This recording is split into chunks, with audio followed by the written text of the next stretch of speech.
Right now, as you're watching this video, there are over 1,300 toxic waste sites scattered across the United States of America. Sites so poisonous, so filthy, that the government itself has declared them national priorities for cleanup. Some of them have been sitting there for decades, and some of them, they're probably in your neighborhood. But that's not even close to the dirtiest thing about America. What if I told you that the FDA, the very agency responsible for keeping your food safe, has an official document, a RAOL published guideline, that says exactly how many insect legs, how many rodent hairs, and how much mold is acceptable in the food you eat every single day? And no, I'm not talking about trace amounts. I'm talking about numbers that will make you want to throw away everything in your kitchen cabinet right now. But hold on, that's only number 8 on this list. Because the things I'm about to reveal to you today are so shocking, so disturbing, and so well documented that by the time you reach number 1, you're going to look at this country completely differently. And I'm not saying this to be dramatic. I'm saying this because every single thing in this video is backed by government data, peer-reviewed research, and investigative journalism that most Americans have never seen. This is the top 10 dirtiest things about America. And I need to warn you right now, if you're eating, you might want to put that food down. Because once you hear what's coming, you won't have an appetite for a while. Now before we dive in, let me be clear about something. This video isn't about hating America. This video is about the truth. The ugly, uncomfortable, well-hidden truth that corporations, government agencies, and entire industries don't want you to think about. Because if you thought about it, really thought about it, you'd demand change. And change costs money. They're money. So let's get into it. And trust me, each entry on this list gets worse than the last. So whatever you do, don't click away. Because number one is going to hit different. Let's start. Number 10. The money in your pocket. Take out your wallet right now. Go ahead. Pull out a dollar bill. Any bill. A 5, a 10, a 20. Doesn't matter. Now look at it. That piece of paper you're holding? According to a study published in the journal Frontiers in Microbiology, your dollar bill is currently carrying an average of 3,000 different types of bacteria. 3,000. On a single bill. But here's where it gets truly disgusting. Researchers at New York University's Dirty Money Project collected dollar bills circulating in Manhattan and analyzed them. What they found was staggering. They identified over 100 different strains of bacteria on those bills. They found bacteria associated with pneumonia. They found bacteria linked to staph infections. They found antibiotic-resistant bacteria, the kind that hospitals are terrified of. They found traces of anthrax DNA. They found DNA from domestic animals, from horses, from dogs. They even found DNA from the white rhinoceros, which nobody has been able to explain. And that's just the bacteria. A separate study conducted by researchers at the University of Massachusetts found that approximately 90% of all U.S. paper currency in circulation carries detectable traces of cocaine. 90%. That means 9 out of every 10 bills you've ever touched, every bill you've used to buy groceries, every bill you've handed to your kid for the tooth fairy has cocaine residue on it. Not because everyone's doing cocaine, but because bills cycle through so many hands, through so many environments, that contamination spreads from bill to bill inside counting machines and cash registers. But wait, it gets worse. Dollar bills are made from 75% cotton and 25% linen.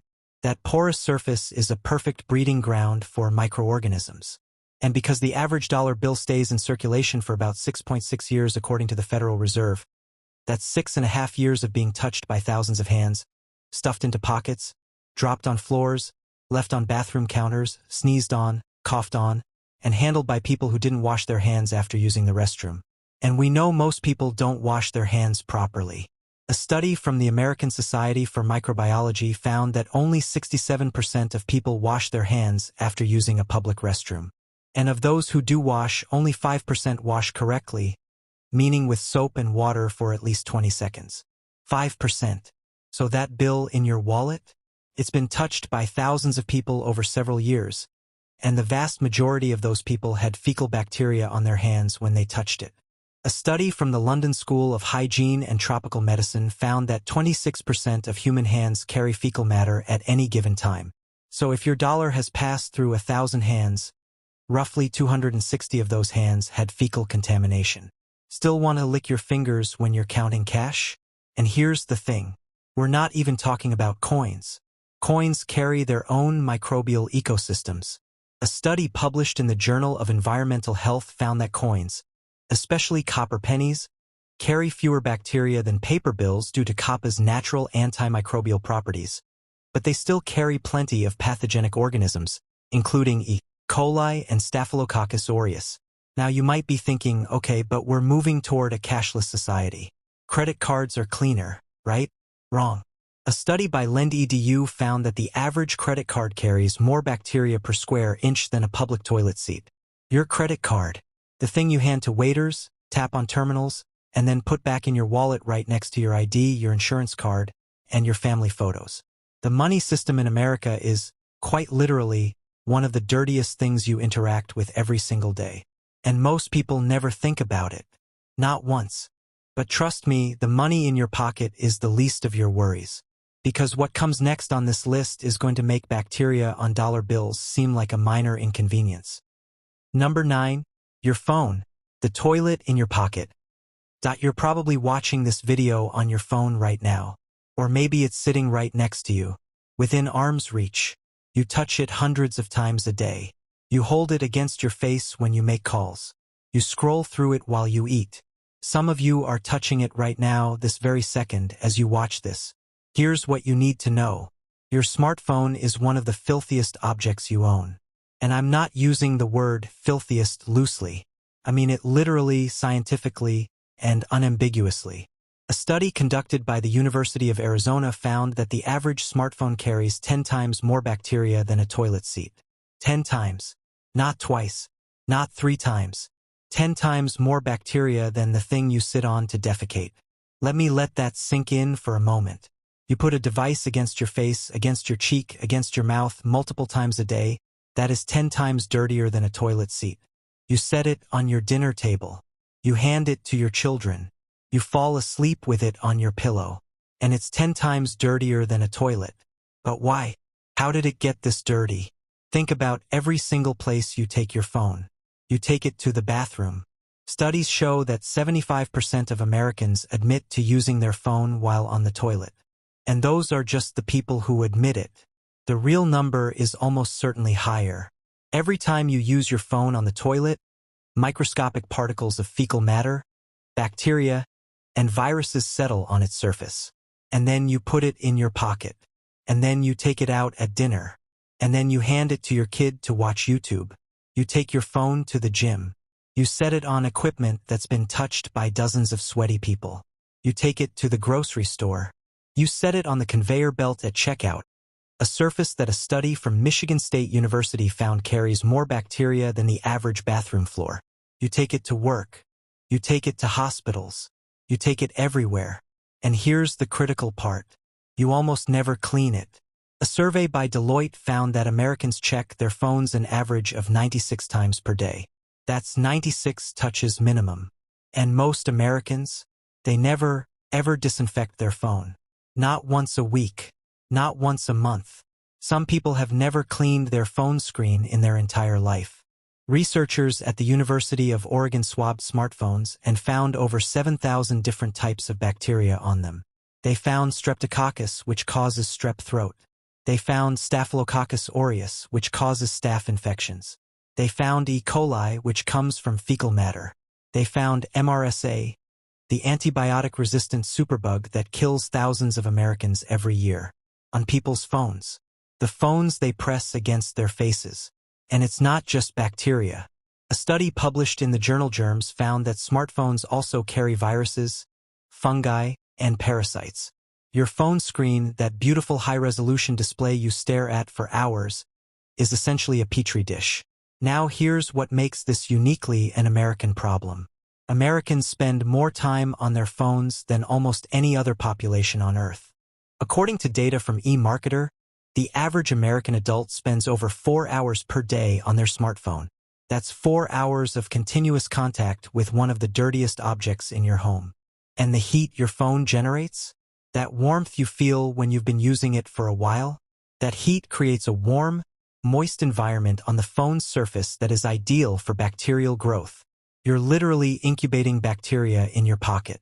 Dr. Charles Gerba, a microbiologist at the University of Arizona who spent decades studying germ transmission, has said, and I quote, "Nobody ever cleans or disinfects their phone, so the germs and bacteria just keep building up." He also pointed out something terrifying. When someone gets sick in an office, the infection doesn't spread primarily through air or direct contact. It spreads through surfaces.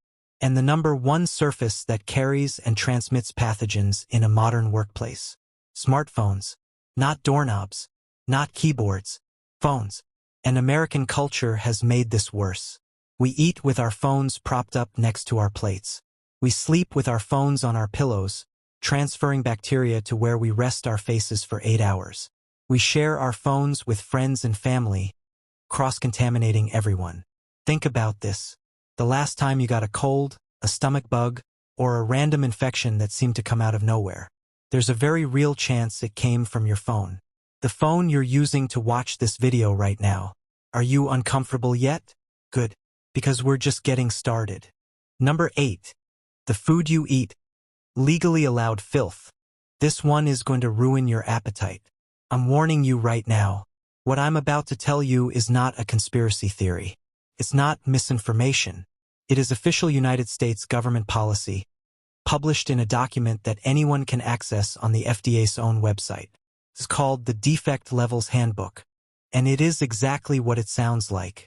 It's a handbook created and maintained by the Food and Drug Administration that specifies exactly how many defects, meaning insects, rodent hairs, mold, parasites, and other contaminants, are legally allowed in the food sold to you at your local grocery store. That's right. The FDA doesn't require your food to be free of insects or rodent contamination. It just sets limits on how much contamination is acceptable. Let's go through some of these. And I want you to really sit with each one. Peanut butter. Every jar of peanut butter you've ever eaten. The FDA allows an average of 30 insect fragments per 100 grams. 30. And it allows 1 rodent hair per 100 grams. So in an average 16-ounce jar of peanut butter, there could be approximately 136 insect fragments and 4 or 5 rodent hairs. Legally, within FDA guidelines, perfectly acceptable for sale. Chocolate. The chocolate bar you eat as a treat. The chocolate chips you put in your cookies.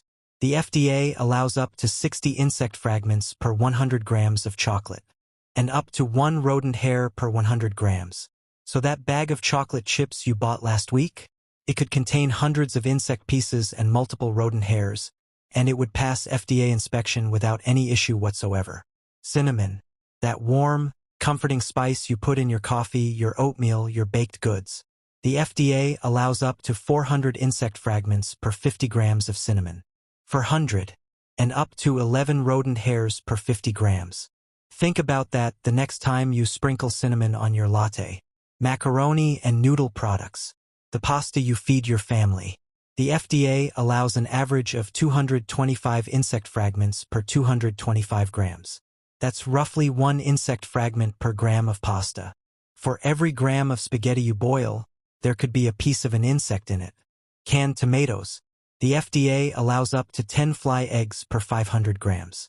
Or 2 maggots per 500 grams. Maggots. In your canned tomatoes. Legally. Frozen broccoli. The FDA allows an average of 60 aphids, thrips, or mites per 100 grams. 60 tiny insects per 100 grams of broccoli. And that's considered clean enough to sell. Ground pepper. Black pepper, the kind sitting on your dinner table right now. The FDA allows an average of 475 insect fragments per 50 grams. And up to 2 rodent hairs per 50 grams. Wheat flour. The flour used to make your bread, your cakes, your pastries. The FDA allows an average of 75 insect fragments per 50 grams. So every loaf of bread you've ever eaten almost certainly contained insect parts. And these aren't maximum limits. These are averages, meaning some batches could have significantly more. Now, the FDA's position on this is that these contaminants are natural and unavoidable in food production. And on some level, they have a point. When you're processing millions of tons of food in massive facilities, some contamination is inevitable. Insects exist in fields. Rodents exist in warehouses. Complete purity is practically impossible. But here's what bothers people. Here's what should bother you. The FDA could set stricter standards. They could require better pest control. They could demand cleaner facilities. They could lower these thresholds dramatically. But they don't. Because stricter standards would cost the food industry billions of dollars. And in America, corporate profits consistently win over consumer protection. And it's not just insects and rodent hair. The USDA, which oversees meat and poultry, has its own set of disturbing realities. A Government Accountability Office report found that USDA inspectors in poultry plants are expected to inspect approximately 140 birds per minute. Per minute, that's about 2.3 birds per second. They're supposed to check each chicken carcass for contamination, disease, and defects while the production line moves at a speed that makes thorough inspection physically impossible. But here's what bothers people. Here's what should bother you. The FDA could set stricter standards. They could require better pest control. They could demand cleaner facilities. They could lower these thresholds dramatically. But they don't. Because stricter standards would cost the food industry billions of dollars. And in America, corporate profits consistently win over consumer protection. And it's not just insects and rodent hair. The USDA, which oversees meat and poultry, has its own set of disturbing realities. A Government Accountability Office report found that USDA inspectors in poultry plants are expected to inspect approximately 140 birds per minute. Per minute, that's about 2.3 birds per second. They're supposed to check each chicken carcass for contamination, disease, and defects while the production line moves at a speed that makes thorough inspection physically impossible. Consumer Reports conducted testing on chicken bought from grocery stores across America and found that 97% of chicken breasts tested positive for bacteria that could make you sick. 97%. They found Salmonella, Campylobacter, Staphylococcus aureus, and E. coli on chicken sitting in refrigerated cases at major grocery chains. And the meat itself? The USDA allows chicken to be processed using chlorine washes to kill bacteria. This is why European countries have banned American chicken imports. They call it chlorine chicken. The idea is that instead of maintaining clean conditions throughout the production process, American producers can just dip the chicken in chlorine at the end to kill whatever grew on it during processing. It's the equivalent of dropping food on a dirty floor and then spraying it with disinfectant. The beef industry has its own nightmares. A study by the USDA found that a significant percentage of ground beef contains fecal contamination. When cows are slaughtered and processed at the incredible speeds American slaughterhouses operate at, intestinal contents frequently contact the meat. And when that meat is ground up, the contamination gets mixed throughout. This is why ground beef has a higher food poisoning risk than steak. With a steak, the contamination is on the surface and gets killed when you sear it. With ground beef, the contamination is mixed throughout, and if you don't cook it to the proper internal temperature, you're consuming bacteria from bovine intestinal contents. The FDA and USDA like to say that proper cooking kills these contaminants. And they're mostly right. If you cook your food to the correct temperature, most harmful bacteria will die. But that's essentially saying, don't worry about how filthy we let your food get during production, because we expect you to sterilize it at home. And what about the foods you don't cook? What about your salad? What about your fruit? What about the pre-made deli items you buy at the grocery store? The CDC estimates that 48 million Americans get sick from foodborne illnesses every year. That's roughly 1 in 6 Americans. Every single year, 128,000 of them are hospitalized, and 3,000 die. 3,000 Americans die every year from contaminated food in the richest country on earth. But here's the truly dirty part.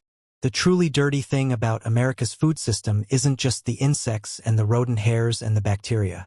It's the fact that the system is designed to prioritize speed and profit over cleanliness. It's the fact that the regulatory agencies tasked with protecting you are chronically underfunded, understaffed, and heavily lobbied by the very industries they're supposed to regulate. It's the fact that major food companies spend more money lobbying Congress than they spend on sanitation upgrades. The food you eat in America is as dirty as the system that produces it.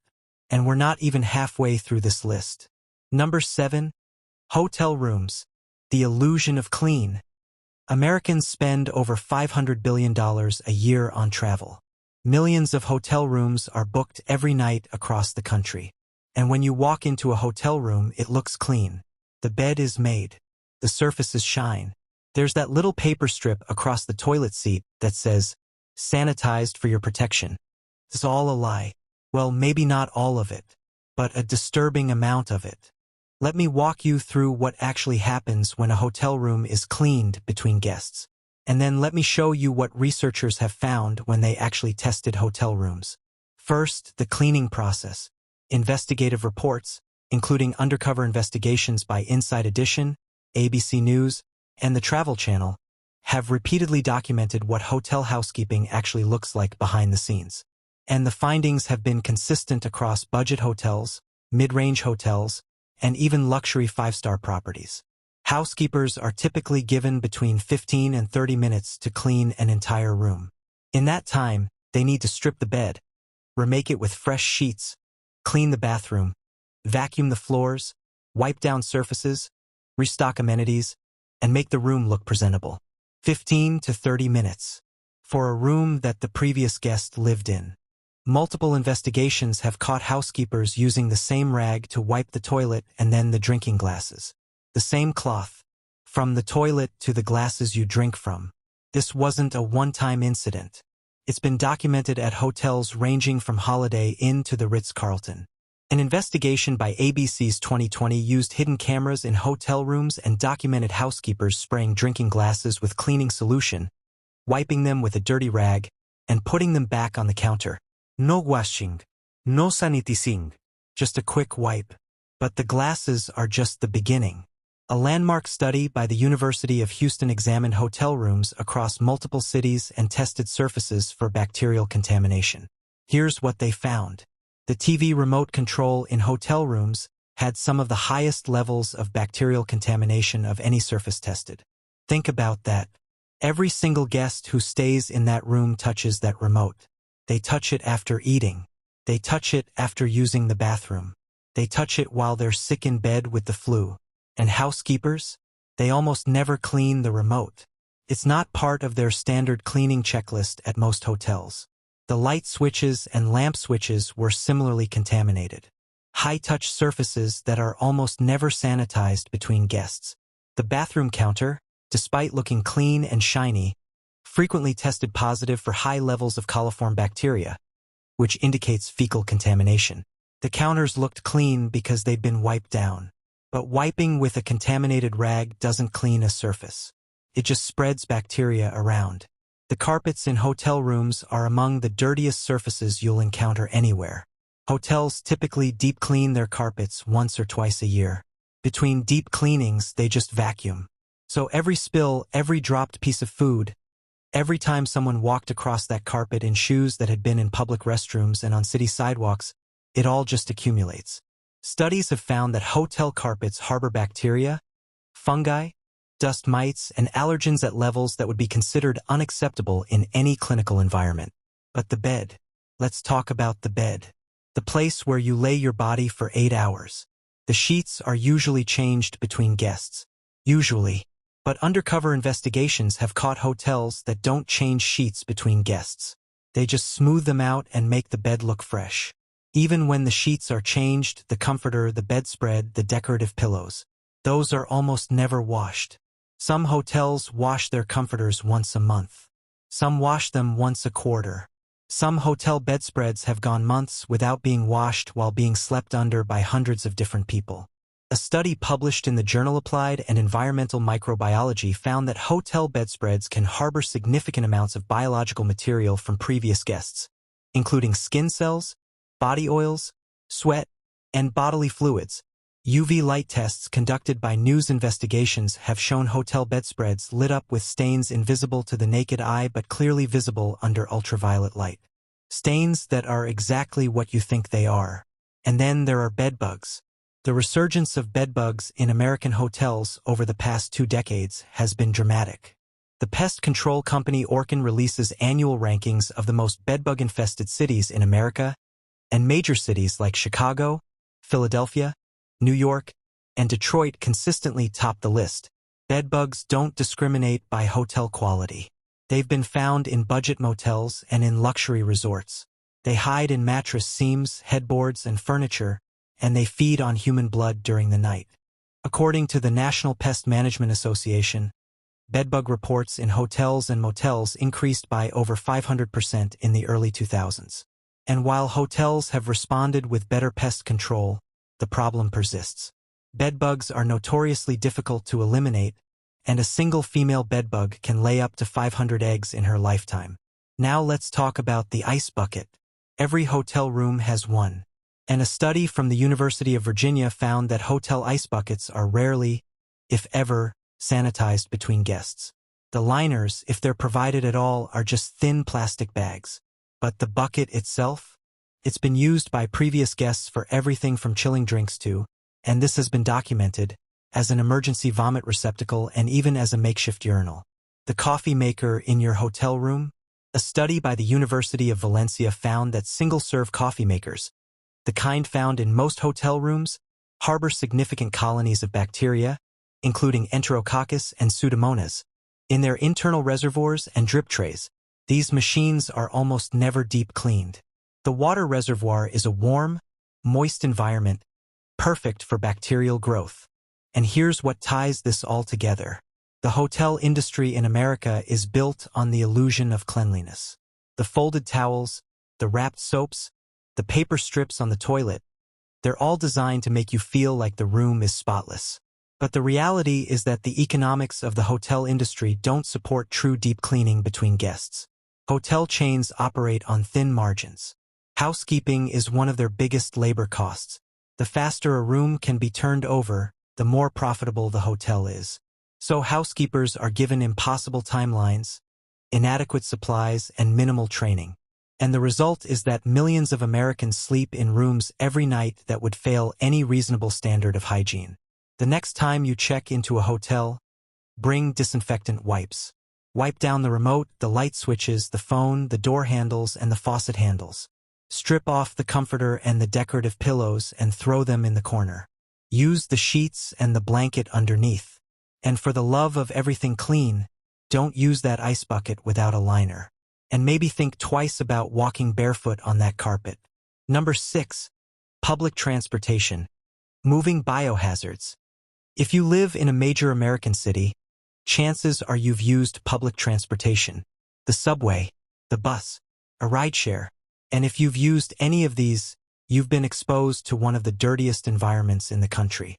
Let's start with the New York City subway, because it is the most studied, most analyzed, and most terrifying example of what happens when millions of people share a confined space every single day. In 2015, researchers from Weill Cornell Medical College conducted the most comprehensive study ever done on the New York City subway system. They swabbed surfaces throughout the subway network, collecting samples from turnstiles, benches, poles, handrails, ticket machines, and seats. They then performed genetic analysis on what they found. The results were published in the journal Cell Systems, and they were staggering. They identified over 15,000 different species of microorganisms in the subway system. 15,000. To put that in perspective, the Human Microbiome Project, which cataloged all the microorganisms that live on and in the human body, identified about 10,000 species. The New York subway has more microbial diversity than the human body itself.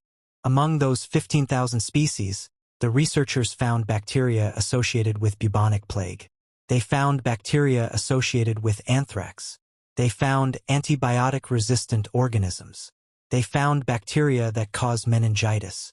They found bacteria associated with urinary tract infections, food poisoning, and skin infections. Now, the researchers were careful to note that the presence of DNA from these organisms doesn't necessarily mean that active, infectious pathogens were present. Many of the bacteria they found were dead or in such low quantities that they posed minimal immediate risk.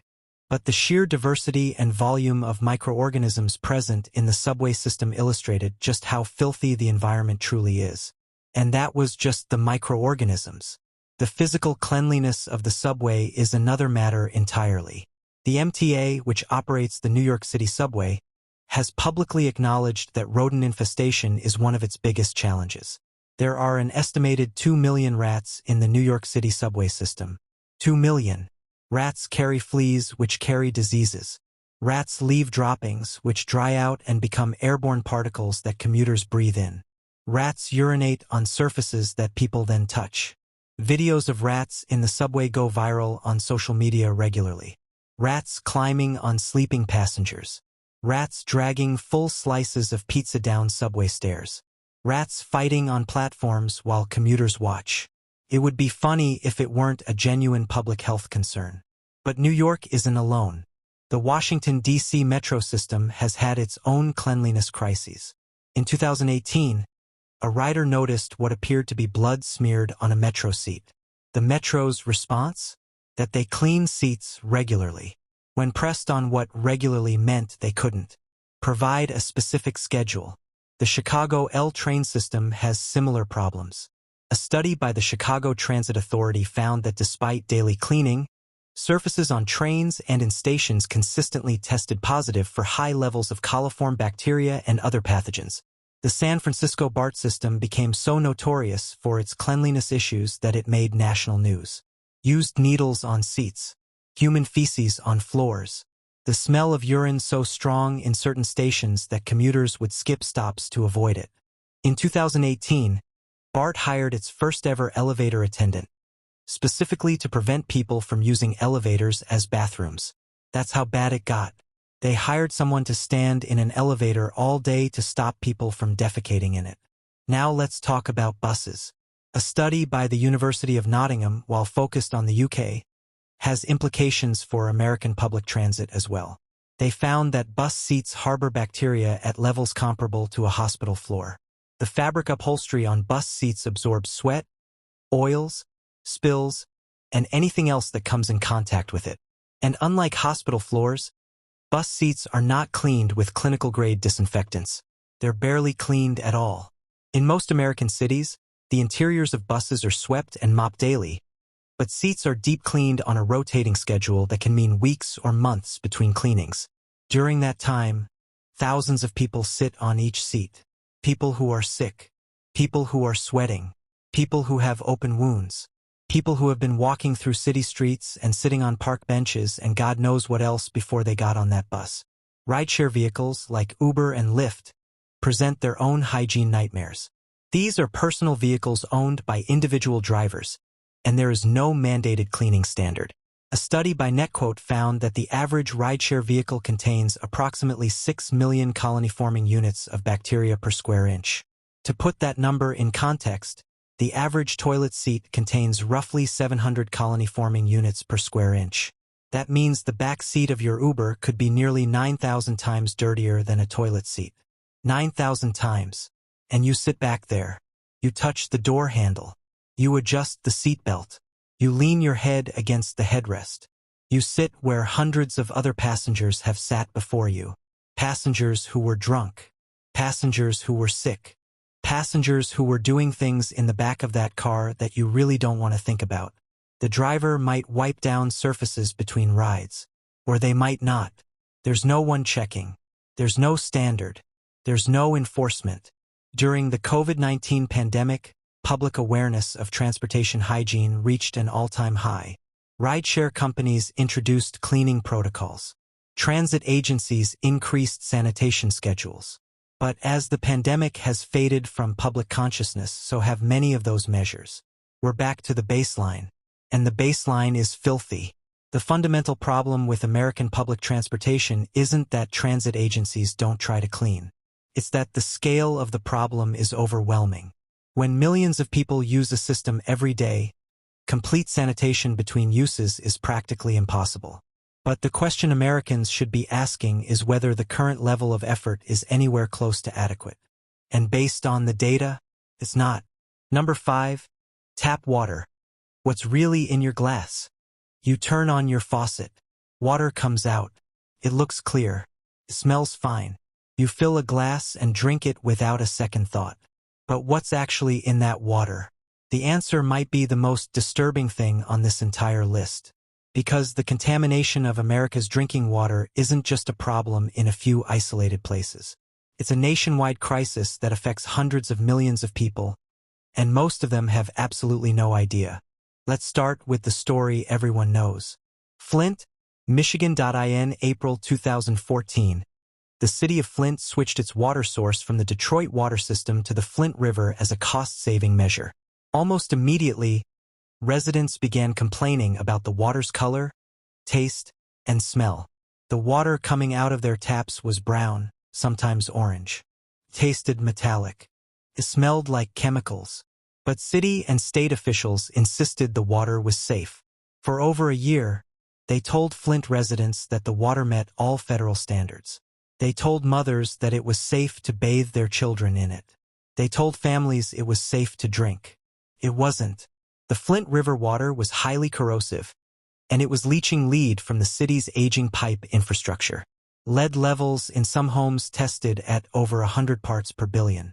The EPA's action level for lead is 15 parts per billion. Some homes had lead levels so high that the water technically qualified as hazardous waste.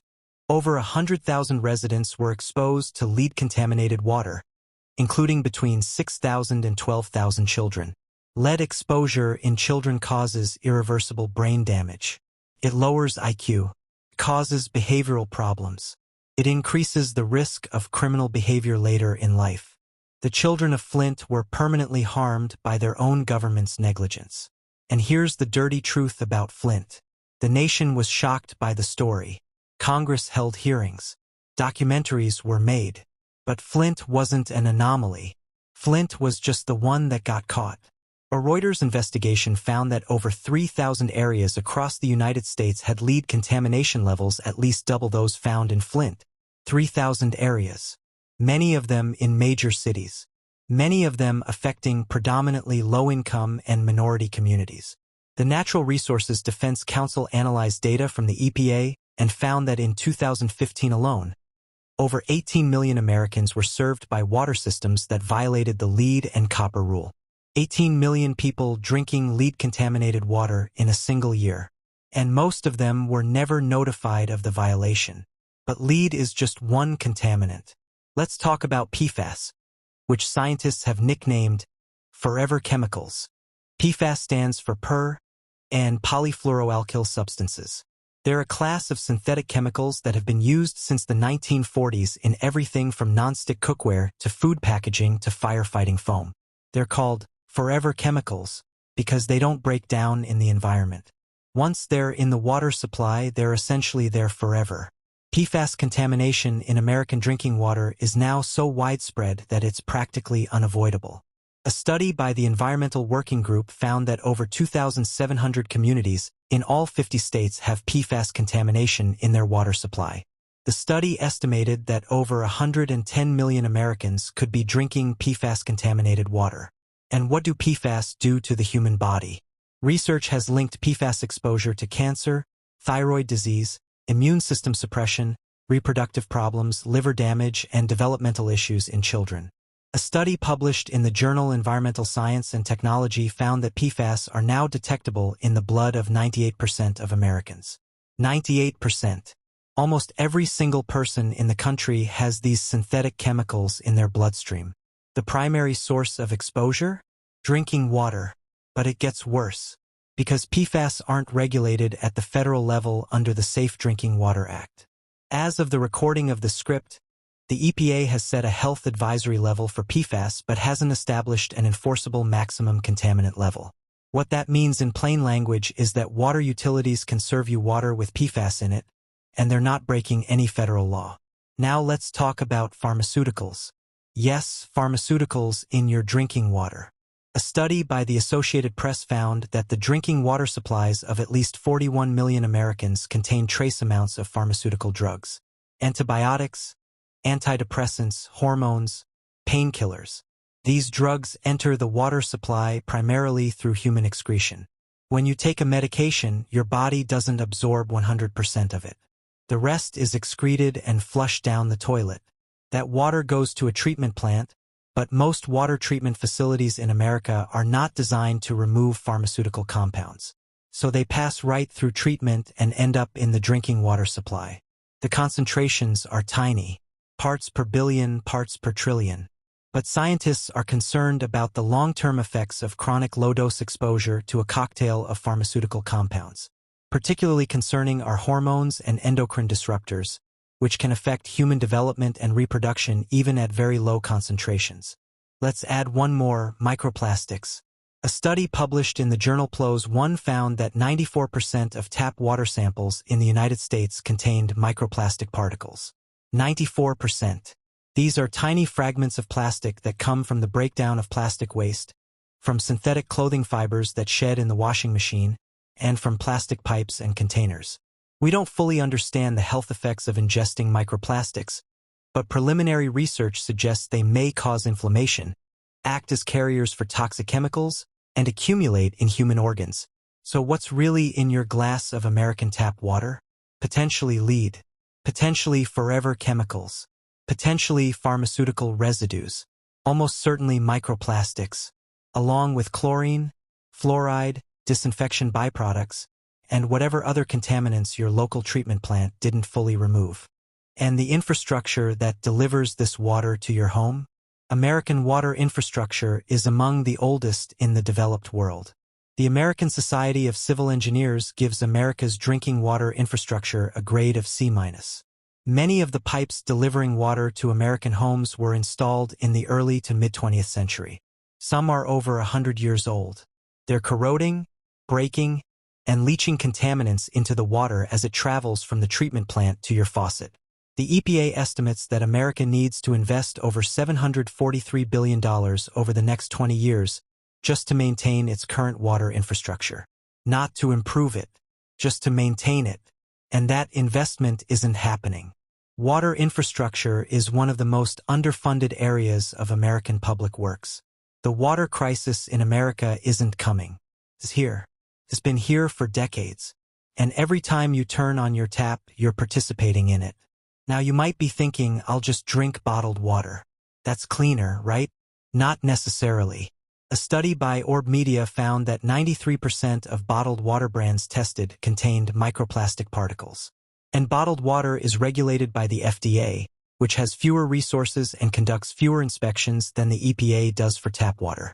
A 4-year study by the Natural Resources Defense Council found that 1/3 of tested bottled water brands contained contaminants at levels that exceeded state or industry standards. You're paying premium prices for water that might not be any cleaner than what comes out of your tap. America, the richest nation in the history of the world, cannot provide its citizens with reliably clean drinking water. And that is, by any definition, dirty. Number 4. Fast food. The kitchen behind the counter. Americans spend over $300 billion a year on fast food. There are over 200,000 fast food restaurants in the United States. 1 in 3 Americans eats fast food on any given day. And if you saw what happens behind the counter at many of these restaurants, you would never eat fast food again. Let me be clear. I'm not talking about every fast food restaurant. There are well-managed locations with dedicated staff who maintain high standards of cleanliness. But the systemic problems in the fast food industry are so widespread, so deeply embedded in the business model, that contamination incidents aren't exceptions. They're features of the system. Let's start with the inspections. Health department inspection records are public documents in most states. You can look up any restaurant and see what inspectors found. And when you do that for fast food restaurants, patterns emerge quickly. A compilation of health inspection data across major U.S. cities found that fast food restaurants are cited for health code violations at a higher rate than sit-down restaurants.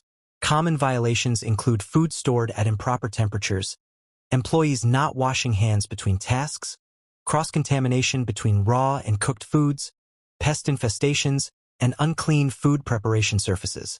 Employees not washing hands is the one that should concern you most, because hand washing is the single most effective way to prevent the spread of foodborne illness. And the fast food industry has a massive hand washing problem. A study published in the Journal of Food Protection observed food workers at fast food restaurants and found that employees wash their hands correctly only about 1/3 of the time when they should have. 1/3. That means 2 out of 3 times a fast food worker should have washed their hands. They didn't. They didn't wash after handling raw meat. They didn't wash after touching their face or hair. They didn't wash after taking out the trash. They didn't wash after handling money. And then they made your food. And this isn't just about individual negligence. It's about the way the industry is structured. Fast food restaurants operate on razor-thin margins and rely on speed. Employees are under constant pressure to move quickly. The line of cars at the drive-thru isn't going to wait while a worker does a proper 20-second hand wash. So corners get cut. Constantly. The workers themselves are often undertrained and underpaid. Fast food has one of the highest turnover rates of any industry, with some estimates putting annual turnover at over 100%. That means at any given fast food restaurant, most of the employees have been working there for less than a year. Many for less than a few months. Training in food safety is minimal at best, and the workers who are supposed to be maintaining hygiene standards are often teenagers or adults working multiple jobs who are exhausted and overwhelmed. Now let's talk about what's been found in fast food. Over the past decade, the lawsuits and complaints filed against major fast food chains paint a horrifying picture. Customers have found bandages in their food, fingertips, teeth, cockroaches, used gloves baked into bread, condoms, rodent droppings in salads. And those are just the incidents that were reported and documented. But the smaller, less dramatic contamination is far more common and far more dangerous. Bacterial contamination of fast food is routine. A study by researchers at the Johns Hopkins Bloomberg School of Public Health found that fast food meals purchased from restaurants in multiple cities frequently contained bacteria at levels that indicated poor hygiene practices. The study found coliform bacteria, an indicator of fecal contamination, on a significant percentage of the meals tested. The ice machines at fast food restaurants are particularly notorious.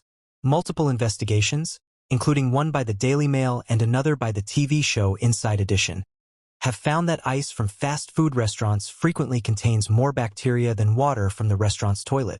The toilet water. The ice you put in your drink is dirtier than the toilet water at the same restaurant.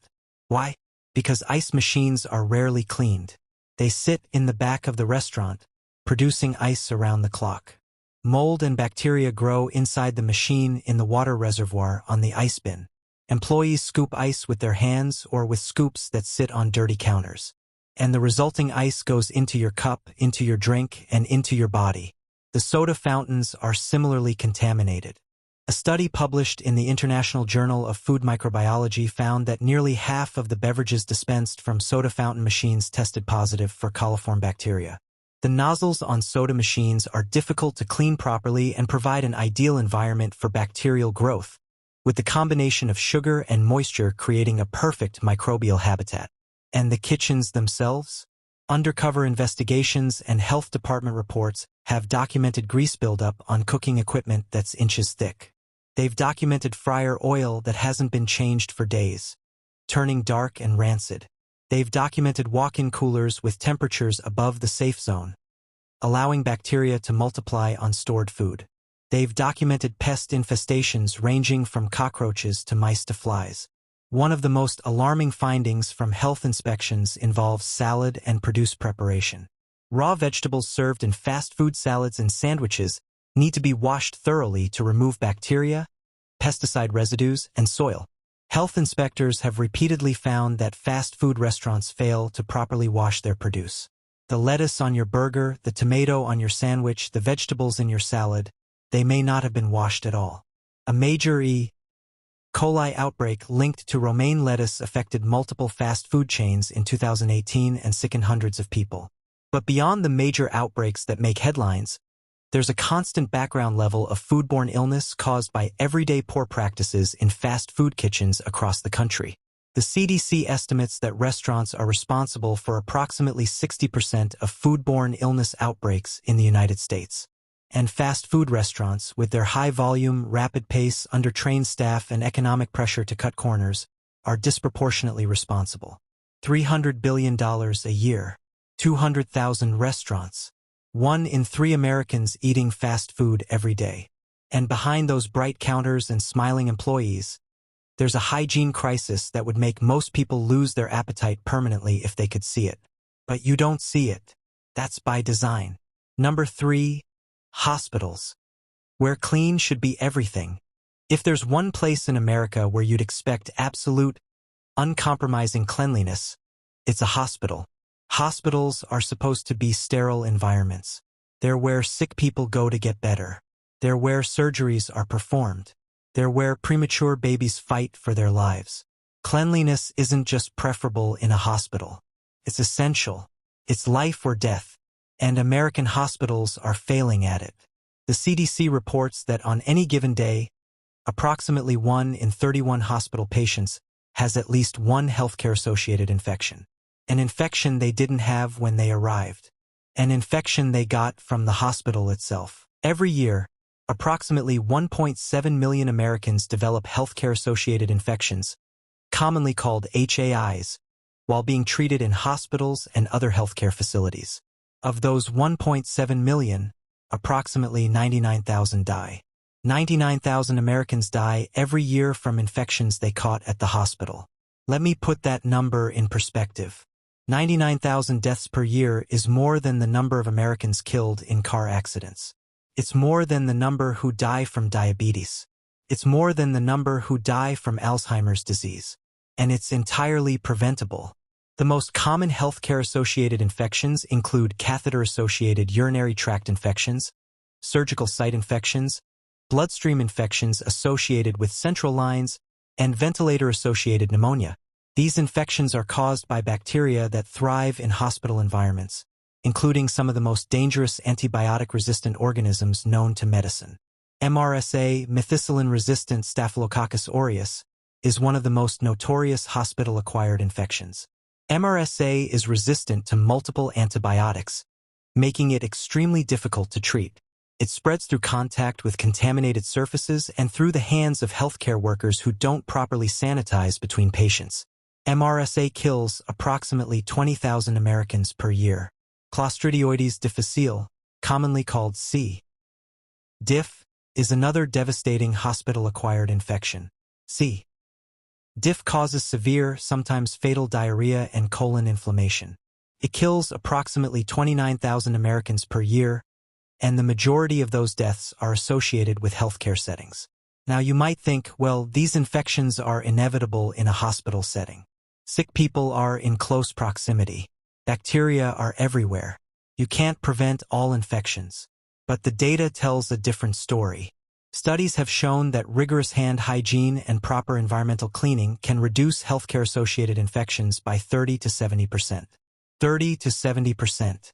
That means a significant majority of these infections, and a significant majority of the 99,000 deaths they cause, are preventable through basic cleanliness measures.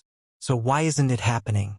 Because American hospitals, like every other institution in this country, are driven by economics. And cleanliness costs money. A study published in the American Journal of Infection Control found that hospital cleaning staff spend an average of only 25 minutes cleaning a patient room after discharge. 25 minutes to clean a room that may have housed a patient with a highly contagious infection. And the cleaning is often done by underpaid, undertrained environmental services workers who are under pressure to turn rooms over quickly so new patients can be admitted. Research using fluorescent markers, where a harmless fluorescent gel is applied to surfaces before cleaning and then checked afterward under UV light, has shown that hospital cleaning crews miss 40 to 50% of surfaces that should be cleaned. Door handles, bed rails, light switches, toilet flush handles, call buttons. High-touch surfaces that should be thoroughly disinfected between patients are routinely missed or inadequately cleaned. A study published in the journal Infection Control and Hospital Epidemiology found that patients admitted to hospital rooms where the previous occupant had certain infections were significantly more likely to develop those same infections, even if the room had been cleaned between patients. The cleaning wasn't good enough to eliminate the pathogens left behind.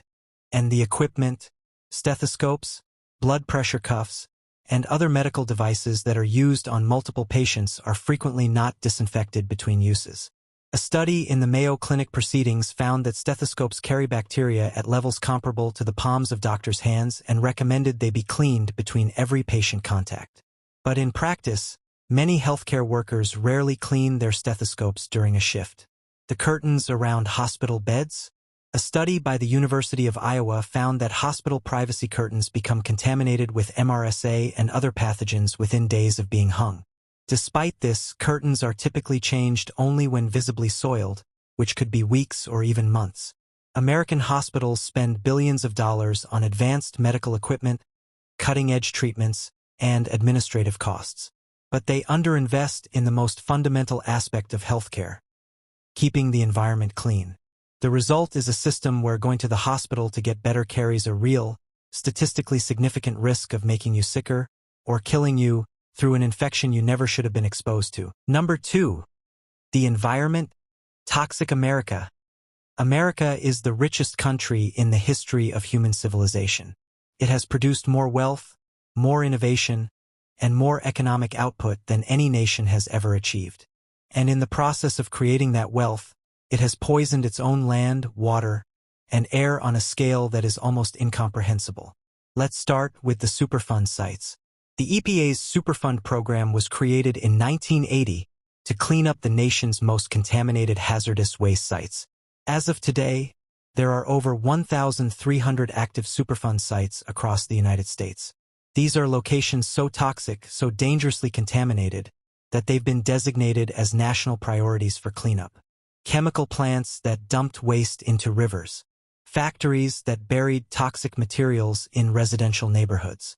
Military bases that contaminated groundwater with carcinogenic chemicals. Mining operations that left behind mountains of toxic tailings. 1 in 6 Americans lives within 3 miles of a Superfund site. Over 50 million people live in close proximity to the most toxic locations in the country. And cleanup is painfully slow. The average Superfund site takes over 12 years to remediate. Some have been on the list for over 40 years and still haven't been fully cleaned. The EPA estimates that it would need over $21 billion just to address the current backlog of Superfund sites. And new sites are added to the list every year. But Superfund sites are just the most extreme examples. The broader picture of environmental contamination in America is even more alarming. The EPA's Toxics Release Inventory, which tracks the release of toxic chemicals by industrial facilities, documents that American industry releases billions of pounds of toxic substances into the environment every year. Billions. These chemicals include known carcinogens, neurotoxins, and reproductive toxins. They're released into the air you breathe, the water you drink, and the soil where your food is grown. Cancer Alley. That's the name given to an 85-mile stretch along the Mississippi River in Louisiana, between Baton Rouge and New Orleans, where over 150 petrochemical plants and oil refineries are concentrated. The communities along this stretch, predominantly black and low-income, have cancer rates significantly higher than the national average. Some studies have found cancer rates in Cancer Alley to be 50 times higher than the national average. The residents of Cancer Alley didn't choose to live next to petrochemical plants. The plants were built in their communities, often over their objections, because those communities lacked the political and economic power to resist. This is environmental racism, and it is one of the dirtiest aspects of American life. And it's not just Cancer Alley. Across the country, toxic facilities are disproportionately located in communities of color and low-income communities. A landmark study by the United Church of Christ found that race was the strongest predictor of where hazardous waste sites were located, more than income, property values, or any other factor. If you're Black, Hispanic, or Native American in the United States, you are statistically more likely to live near a polluting facility, drink contaminated water, and breathe polluted air. Air quality. The American Lung Association's State of the Air report consistently finds that over 135 million Americans live in counties with unhealthy levels of air pollution. Ozone, particulate matter, and other pollutants contribute to asthma, heart disease, lung cancer, and premature death. Air pollution kills an estimated 100,000 to 200,000 Americans per year, making it one of the leading causes of death in the country. The coal ash problem. America's coal-fired power plants generate about 100 million tons of coal ash per year. Coal ash contains heavy metals including arsenic, lead, mercury, and selenium. For decades, Power companies stored this ash in unlined ponds and landfills, often adjacent to rivers, lakes, and groundwater sources. A 2019 report found that 91% of coal ash disposal sites had contaminated groundwater with toxic pollutants at levels exceeding safe limits. The agricultural runoff crisis. Industrial agriculture in America uses approximately 1 billion pounds of pesticides per year. 1 billion pounds. These chemicals don't stay on the farm. They run off into rivers, streams, lakes, and groundwater. They contaminate drinking water sources. They create dead zones in coastal waters where nothing can survive. The largest dead zone in the United States is in the Gulf of Mexico, caused primarily by nitrogen and phosphorus runoff from farms in the Mississippi River Basin. This dead zone covers an area roughly the size of New Jersey. The system itself. We've talked about the money in your pocket. We've talked about the phone in your hand. We've talked about the food you eat, the hotel rooms you sleep in, the trains and buses you ride, the water you drink, the restaurants you eat at, the hospitals you go to when you're sick, and the environment you live in. But the dirtiest thing about America isn't any one of these individual things.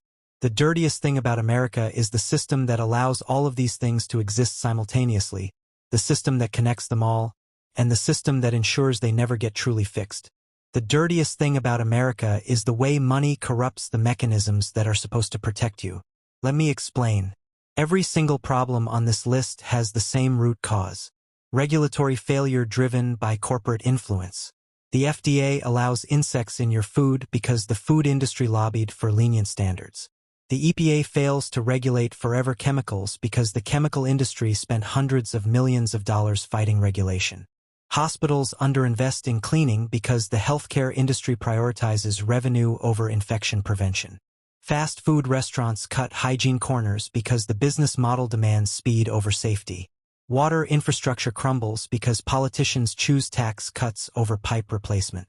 In the United States, corporations spent $3.77 billion on lobbying in 2023 alone. $3.77 billion spent specifically to influence the people who write the laws and set the standards that are supposed to protect you.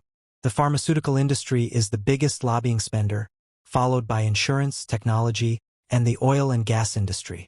These industries don't spend billions on lobbying because they want stricter regulations.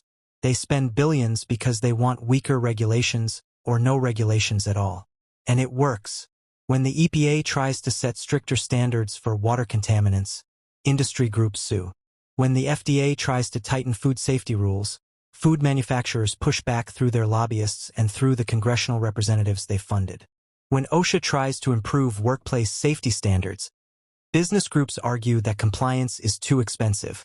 The revolving door between industry and government ensures that the people writing the regulations often used to work for, or will eventually work for, the companies being regulated.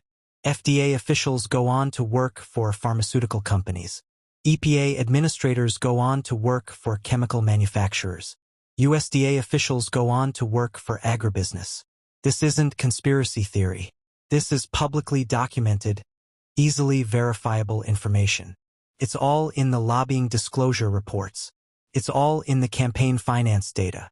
It's all on the public record. And the result? You get a country that is simultaneously the richest on Earth and one of the dirtiest in the developed world. A country that can send rovers to Mars but can't provide clean water to all its citizens. A country that can perform heart transplants but loses 99,000 people a year to hospital infections. A country that produces more food than any other nation but allows that food to contain levels of contamination that other developed nations would never tolerate. The European Union bans over 1,000 chemical substances from food production. The United States bans 11. The EU requires water treatment facilities to test for and remove PFAS. The US doesn't. The EU has strict limits on pesticide residues in food. US limits are often 10 to 100 times more lenient. This isn't because Americans don't deserve clean food, clean water, and clean air. It's because in the American system, the interests of corporations consistently outweigh the interests of citizens. And until that changes, every single problem on this list will persist. The money will stay dirty. The phones will stay contaminated. The food will contain what it contains. The hotels will cut corners. Public transit will harbor bacteria. The water will carry chemicals. Fast food will be prepared in questionable conditions. Hospitals will transmit infections. And the environment will continue to be poisoned. Because the system isn't broken. The system is working exactly as it was designed to work.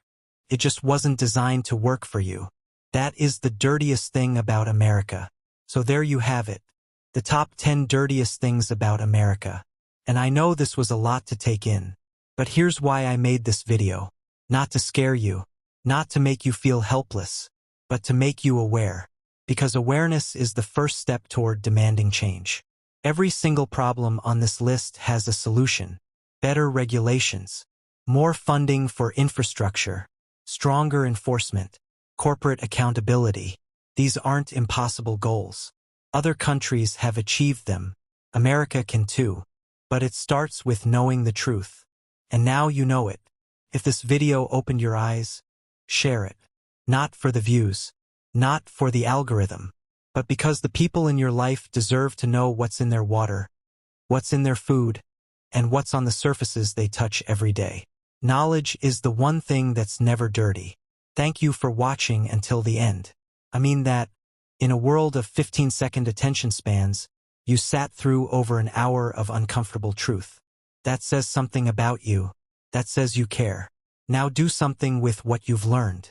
I'll see you in the next one.